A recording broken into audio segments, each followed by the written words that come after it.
According to a report from Foot Mercado, Kylian Mbappe already told the French national team in a previous meeting that he did not intend on participating in the friendlies during the October slate of international matches. Mbappe has told Les Bleus that he only intends to play in their most pivotal international fixtures, as his eyes are on winning with Real Madrid in his first season with the world's biggest club, and on winning the first Ballon d'Or of his career in 2025. As such, the 25-year-old forward wants to avoid any possibility of injury, especially when it comes at little benefit to him, Real Madrid or even France. After all, these fixtures are meaningless too. A national team aiming to win Euros and World Cups, Mbappe himself already helped lead them to a Nations League anyway. Lamine Yamal had a rather quiet night by his standards. To make matters worse, he suffered a late blow following a challenge from Victor Christensen, and according to Dairo AS, he is now doubtful for the match against Serbia. Lamine Yamal was seen limping upon leaving the stadium in Murcia on Saturday, and in the coming hours, he will undergo further medical examinations to determine how severe the blow is. Cristiano Ronaldo scored his record-extending 133rd international goal to keep Portugal perfect in the Nations League with a 3-1 win over Poland, and Spain struck late to edge Denmark 1-0. The 39-year-old superstar was there to put in the rebound after Rafael Leo's shot hit the post in the 37th minute on Saturday. That made it 2-0 following Bernardo Silva's opener in Warsaw in the 26th.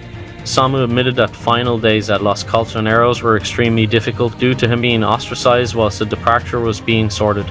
A treatment could mean that he does not wish to return in the future, but nevertheless, Dairo AS say that club officials are continuing to follow the career of the young striker. Adel only sold 50% of Samu's rights to Porto, meaning that they have retained the other 50%. However, a further 30% could go to the Portuguese side in the next 2 years. Regardless, he could go for big money by then if he continues his impressive performances.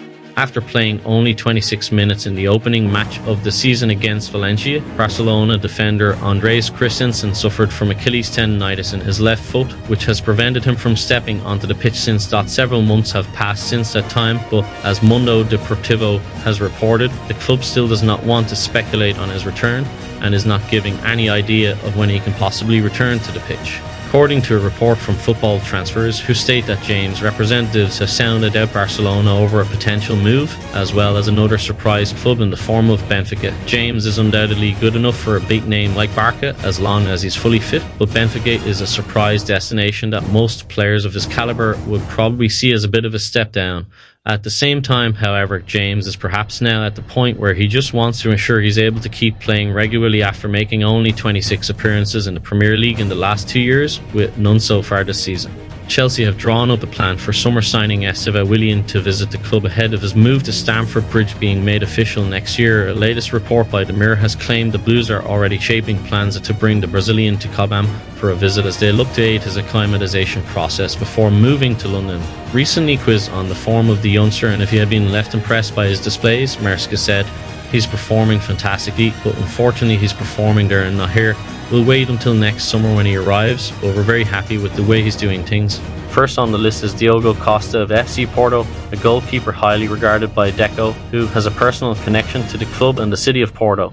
Costa is contracted until 2027, and Porto is known for selling their players at high prices, making this a potentially costly acquisition for Barcelona. Another promising option is Espanyol's Joan Garcia, who is already on the radar of top clubs like Real Madrid and Arsenal. Garcia's price tag is steep, currently set at €30 million, which could rise to €35 million if he makes an international appearance. Espanyol are reluctant to let him go, especially to Barcelona, but with a release clause in place, a move could be inevitable. Alvaro Valls, a Spanish goalkeeper who plays for Las Palmas, is also being considered. His contract expires in 2025 and he is expected to leave as a free agent. Given his refusal to renew with Las Palmas, Barcelona see him as a viable option. Bart Verbruggen, the Dutch goalkeeper currently with Brighton, has also attracted attention from Barcelona's coaches. He represents a long-term option for the club, having impressed during his time in the Dutch league. Lastly, there is Mio Backhaus, a 20-year-old German goalkeeper who currently plays as a backup for Werder Bremen. Manchester United captain Bruno Fernandes has sent his best wishes to former academy star Maxi Oyedele after he made his debut for Poland against Portugal on Saturday night. The 19-year-old was born in Salford and came through the youth ranks at Carnton, but qualifies to play for the Polish national team through his mother. Having represented the Eastern European country at youth level, the defensive midfielder made his debut on the senior international stage at the weekend in a 3-1 defeat to Fernandes Portugal.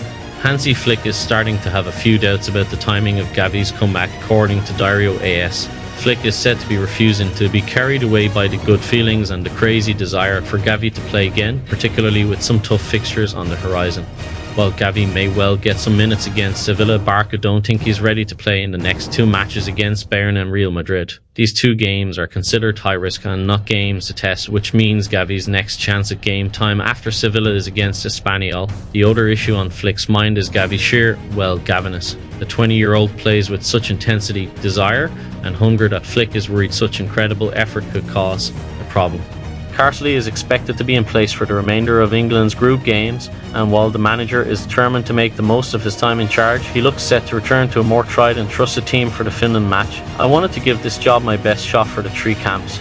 I didn't want to have any regrets. It was important that we do try something different at times, and I think I'll be a better coach for that, but I think we'll probably be a little bit more conventional tomorrow night. That more conventional system will likely see the return of Kane to the side, and midfielder Jack Grealish, who also missed the Greece game, should be fit to play. Saka has already been ruled out with a leg injury.